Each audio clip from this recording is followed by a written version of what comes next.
Good morning, Steer Nation. It is Friday, September the 4th. It's been a while since I've made one of these videos, and I felt like this was a time that we needed to go over a few things. First of all, it is so good to be back in school. It is so exciting to see all of our kids in the hallways, our teachers, our staff. Everyone has been super excited about the start of this school year. We're going on 2 weeks now, and I cannot brag on our teachers, our staff, everyone involved with Big Spring ISD for what a great start we've had to the school year. And with that being said, there's a lot of things that are different this year. Obviously, we at Big Spring ISD are offering face-to-face instruction, and we're also offering remote learning options, which many people have chosen that option, which that's great. That's why we offered it. But with that, we need to touch on a few important items. First of all, TEA, which is the Texas Education Agency, has made it very, very clear that if a student chooses the virtual options, they are held accountable to not only the 90% attendance rule, which means if that student does not log in or is actively engaged, they will be counted absent for that day. And you need to understand that if that happens, and it continues to happen, that a student that is on virtual remote learning can also have truancy charges filed against either the parent or the student. They can have issues, especially at the high school, with losing credit due to excessive absences. So it is vitally important to understand that TEA has made it very clear that we have to have a method for checking attendance on all students, and that's not only face-to-face, but virtual as well. Next, you have to also understand that it is very important that all assignments are turned in if you're doing the remote learning option. We are running into some issues right now, primarily at the high school, to be honest, where we've got a lot of students who are logging on but are not turning in or submitting their assignments. Again, TEA has made it very clear that grades will be taken. This is not, and we stressed this before the year started, this is not like it was back in March moving forward when this crisis first hit. This is a brand new school year. If you are doing remote learning, it is essentially the same as if you were in a classroom face-to-face. You must turn in your assignments on a timely manner. They will be graded. You will receive the same critique and grade procedures as you would if you were here face-to-face. So I need you to all understand that we offered that option, the remote learning option, because we felt it was vitally important for our parents to have a choice during this crisis.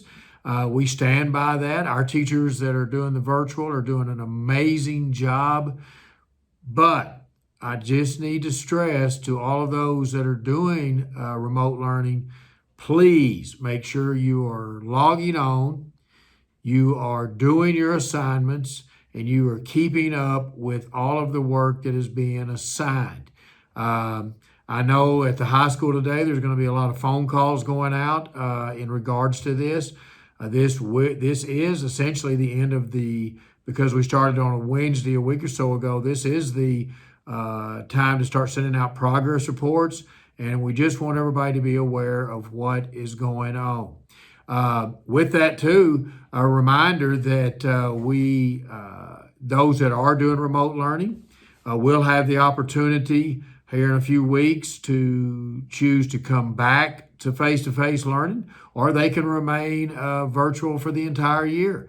But remember, if you do remain virtual at the end of this 6 weeks, you will be locked in for the next 6 weeks.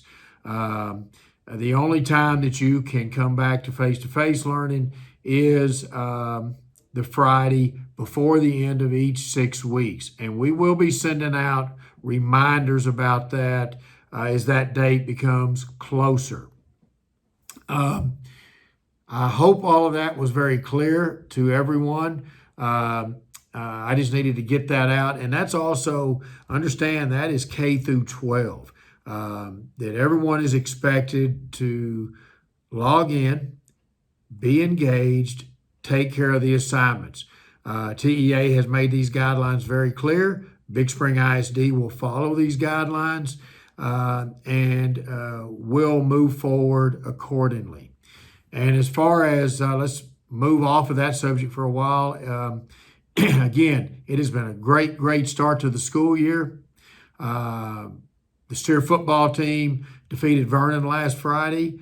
First home opening win in the last 6 years. We've got a lot of great things going on out there. I know the football team also broke into 5 groups on Thursday, went around to areas like our police department, Washington Elementary to read to the kids. They did special things for our custodial staff and maintenance, and it's all about giving back to the community. And I think that is outstanding. Our Lady Steers volleyball team has won their last 2 volleyball matches. We had a young lady, check it out on Facebook, that had the block of the week in the state. Shout out to Tristan Smith. That's a great honor. And if you hadn't had a chance to see that, you need to go check that out. We've hosted our first cross-country meet.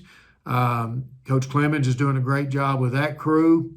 It is just a great time to be a Lady Steer, to be a steer, to be a student at Big Spring ISD.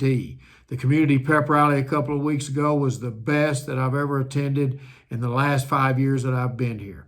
Again, our new teachers are jumping on board and doing an amazing job. I cannot brag enough about our staff and how they've all pitched in. And if you go to any of our campuses, especially 4th grade up, you will not see a student not wearing a mask. If you go to any of our campuses at any time, you will not see a teacher or a staff member not wearing a mask, taking care of business, because we want to be here. We want to educate our kids, and we do not ever want to have any type of shutdown like we had to deal with last March. I hope everybody has a great 3-day Labor Day weekend, and let's continue to remain positive. Let's continue to push forward and do the things that we are known to do here in Steer Nation. And that is, we're going to rise up, we're going to be aggressive, we're going to put our head down, and we're going to move forward. Because we all knew when we started school, when we started athletic events, when we started activities with our band, for example, which, by the way, the Pride Drive band was the Big 2 News Band of the Week last week. Well-deserved. Great job, Mr. Landine. But we all knew there'd be a few bumps in the road, a few setbacks, but we also knew that at Steer Nation, we will handle those setbacks, but we're going to put our head down, move forward, be aggressive, and do what's right for our kids. Have a great Friday. Have a great 3-day weekend. Go Steers.